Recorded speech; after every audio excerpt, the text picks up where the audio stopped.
E um questionamento que os professores têm é por conta destes benditos 14%. Né? Esses 14% está prejudicando muitas pessoas hoje. Né? O senhor sabe que a pandemia fez com que o preço de tudo aumentasse, também por conta dos fechamentos, que depois a gente vai comentar sobre isso.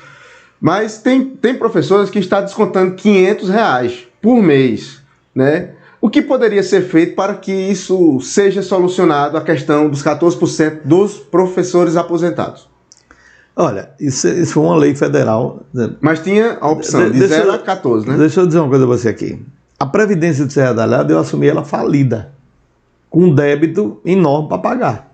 Estava em quanto? No tempo que o senhor saiu, estava em 8 milhões, se eu não me engano. Pois é, o débito era muito maior. Ou seja, não havia caixa. Há uma sucessão de erros, não é, que vem do passado. Não é um erro de um, é o erro de muitos. Não é? Deixa eu te dizer uma coisa, Sérgio. O primeiro erro começa na implantação do piso. Professor, que deve ser valorizado, eu discordo de quem pensa diferente. Eu acho que o professor ganha pouco, mesmo com esse piso que Bolsonaro deu. Não é? Mas o dinheiro que vem para pagar professor é dinheiro do governo federal. É uma política do governo federal. Há uma concentração na distribuição do bolo tributário nacional. Enquanto os municípios ficam com 19%, o governo federal fica com 40 e tanto.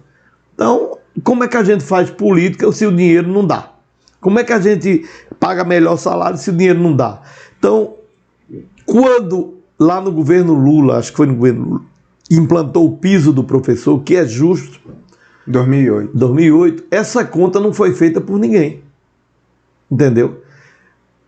O professor recolhia sobre o quê? Sobre um salário mínimo, que era um salário mínimo. Tinha município que tinha professor leigo, que não era nem um salário mínimo, era meio. No tempo de Augusto César, foi ele que implantou o salário mínimo aqui. Né? E pagou caro. Depois não pôde pagar. Ficou 6 meses sem pagar o povo. Então, há um descompasso que a aposentadoria pressupõe-se poupança. Eu contribuí para depois, quando eu estiver mais velho, receber. Como eu assumi com a poupança zero, o que é que aconteceu? Eu assumi com um aporte de R$200 mil. Carlos pegou uma fase até melhor. Eu terminei o governo com um aporte de mais de R$1 milhão. Ou seja, todo mês, para completar a folha da Previdência, eu tinha que botar 1 milhão. Ou seja, 12 milhões no ano. Então, isso nos leva a entender que a Previdência é falida. Mesmo com o aumento da alíquota para 14%, né, a Previdência não tem ainda, né, solubilidade. Não é uma Previdência saudável. Isso precisa... Quais são os caminhos, Sérgio? Caminho é concurso público. E eu fiz. E Márcia vai ter que continuar fazendo. E os próximos gestores têm que continuar fazendo. Porque essa massa que não contribuiu no passado está sendo paga com recurso do povo de Serra Talhada. Não é com recurso poupado, não. Porque nem existe recurso poupado e ainda tem recurso que foi desviado. Que os ex-prefeitos não deixaram reservado o recurso lá. Ou seja, utilizaram para outros fins. Isso começa lá atrás no governo de Tião. Mas mesmo assim, se esse dinheiro tivesse reservado, não fechava a conta. Eu vou dar o exemplo de Triunfo. Triunfo chegou a ter 10 milhões em caixa. E aí, na medida que foram aposentando as pessoas, chegou um ponto que os dois fundos, né, porque normalmente funciona com 2 fundos, né, um acabou o dinheiro, teve que usar o fundo que estava lá reservado. E acabou o dinheiro. E aí, hoje, a Previdência de Triunfo está em situação pré-falimentar. O caminho é ainda concurso público, é olhar no longo prazo para que você possa tornar a Previdência saudável, e para isso precisa também que o país cresça, que a cidade cresça, né, que você consiga empregar mais gente no governo, abrindo novos serviços, e foi isso que a gente fez.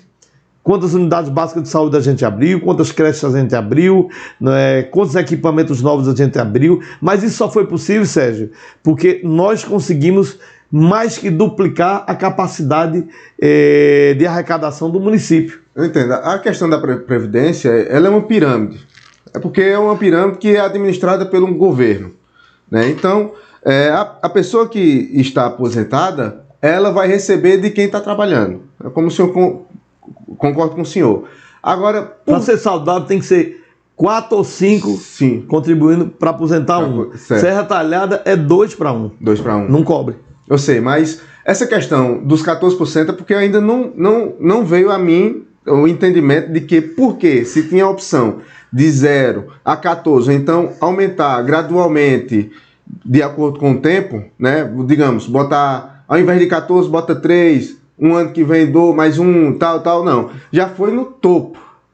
Mas veja só, isso é por faixa salarial, né, do aposentado. Acima de 2.800, se eu não me engano. Mas 14% de 2.800 é um valor... mas não é proporcional. É sobre o que ultrapassa os 2.800. Exato. É proporcional.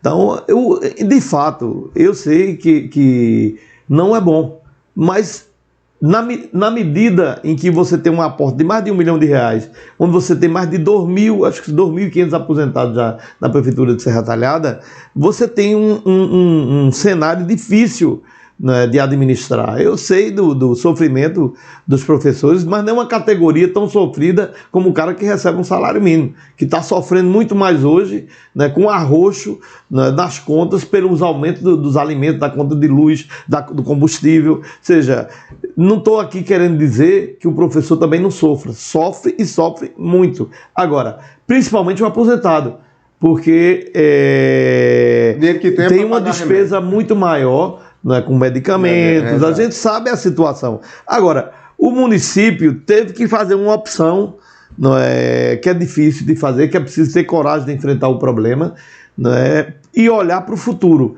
Nós só vamos sanear a Previdência de Serra Talhada lá para 2030, se os prefeitos continuarem fazendo concurso, colocando novos funcionários. E tirando os comissionados que não faz nada, né?